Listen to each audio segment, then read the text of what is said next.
আসসালামু আলাইকুম। কেমন আছেন সবাই? আশা করছি সবাই ভালো আছেন। আজকে আ আলোচনা যে বিষয়টি নিয়ে করব, সেটি আসলে বাংলাদেশের ক্রমেই বাড়তে আছে এই সমস্যাটা এবং যে রোগীগুলা দেখে আমার মনে হলো যে এই সম্পর্কে আপনাদের সাথে আলোচনা করা উচিত। যেন এই রোগগুলো আপনারা চিনতে পারেন, চিকিৎসকের সময়মতো পরামর্শ নিতে পারেন এবং এই রোগ যেন পরবর্তীতে কোনো ভয়ংকর অন্য রোগ না হয় এবং এই রোগ যেন দ্রুত ভালো হয়, সে বিষয়ে আপনাদের কিছু উপদেশ দিতে পারি। তাহলে আপনাদের আশপাশে হয়তো পরিবারের মধ্যে বা অন্য কারো হয়তো দেখে থাকবেন অথবা এখনও নাও দেখে থাকতে পারেন যে আমাদের আঙ্গুলের ফাঁকে ফাঁকে ছোট ছোট ফুসকুড়ি হচ্ছে, আমাদের হাতের কবজিতে, আমাদের হাতের কনুয়ে এবং বগলে, এমনকি যৌনাঙ্গে পর্যন্ত ফুসকুড়ি দেখা দেয় এবং এটা প্রচণ্ড চুলকায় এবং বিশেষ করে রাতের বেলা এই চুলকানিটা অনেকাংশে বেড়ে যায় এবং এই চুলকানিটার সাথে সাথে দেখা যায় যে পরবর্তীতে আস্তে আস্তে চুলকাতে চুলকাতে এমন অবস্থা হয় যে পরবর্তীতে গভীর ঘা হয়ে যায়, ওখান থেকে পুঁজ বের হয় এবং শক্ত হয়ে যায়, এরকম অবস্থারও সৃষ্টি হয়ে যায়। তাহলে এটি হতে পারে স্ক্যাবিস। স্ক্যাবিস কি? স্ক্যাবিস হচ্ছে সার্কোপ্টেরিস স্ক্যাবি নামক এক প্রকারের জীবাণু দিয়ে আমাদের হওয়া সংক্রমণ। এর ফলে কি হয়?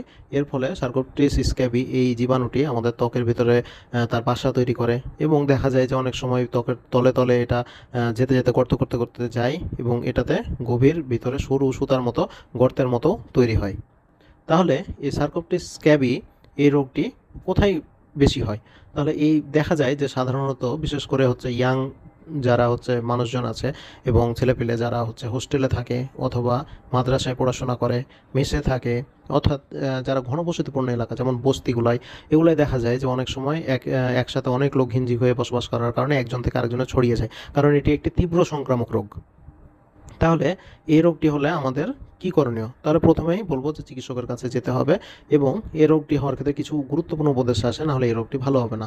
আপনার একজনের ভালো হবে, একজন থেকে আরেকজনের হবে, তখন ওই থেকে তার ভালো হলো কিন্তু আরেকজনের হয়ে গেল। আবার আরেকজনের ভালো হবে, তার থেকে আরেকজনের হবে। তাহলে কি কি উপদেশ আছে? এই উপদেশগুলো অনেক গুরুত্বপূর্ণ, যার কারণে আজকের ভিডিওটি করা। যেন কারো এরকম দেখলে যেন আপনারাও এই ব্যবস্থাগুলা নিতে পারেন। তাহলে আমাদের কি কি জিনিস মেনে চলতে হবে? তাহলে আমাদের সাধারণত এই রোগের ক্ষেত্রে মলম দেওয়া হয় এবং যে মলমটা অবশ্যই চিকিৎসকের পরামর্শ গ্রহণ করতে হবে এবং মুখমণ্ডল বাদে গলা থেকে একদম পা পর্যন্ত সব জায়গায় এই মলমটা মাখতে হবে এবং পরিবারের সকলকে, আমি বলছি পরিবারের সকলকেই এই চিকিৎসাটা গ্রহণ করতে হবে যখন পরিবারের কারো এই স্ক্যাবিস রোগ হবে। না হলে একজনের ভালো হবে, তা থেকে আরেকজনের হবে, আরেকজনের ভালো হবে, আর তা থেকে আবার তার হবে। এভাবে চলতে থাকবে, রোগটি কখনো ভালো হবে না। তারপরে এই রোগের জন্য আরেকটি গুরুত্বপূর্ণ নির্দেশনা হলো যে, যে রোগী থাকবে তার সাথে কখনো বিছানা শেয়ার করা যাবে না, তার জামাকাপড় ইউজ করা যাবে না এবং সে যে জিনিসগুলো ব্যবহার করে সেগুলো সম্পূর্ণ আলাদা করে ফেলতে হবে এবং অবশ্যই তার বিছানার চাদর, জামাকাপড় সব কিছু ফুটন্ত গরম পানিতে পরিষ্কার করা লাগবে।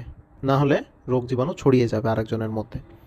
এছাড়াও এই মলমটি দেওয়ার পরে নিয়ম অনুযায়ী কিছু সময় পরে এটা গোসল করার মাধ্যমে ধুয়ে ফেলতে হবে এবং এর মাধ্যমেই আমাদের রোগটি নিরাময় হবে ইনশাআল্লাহ।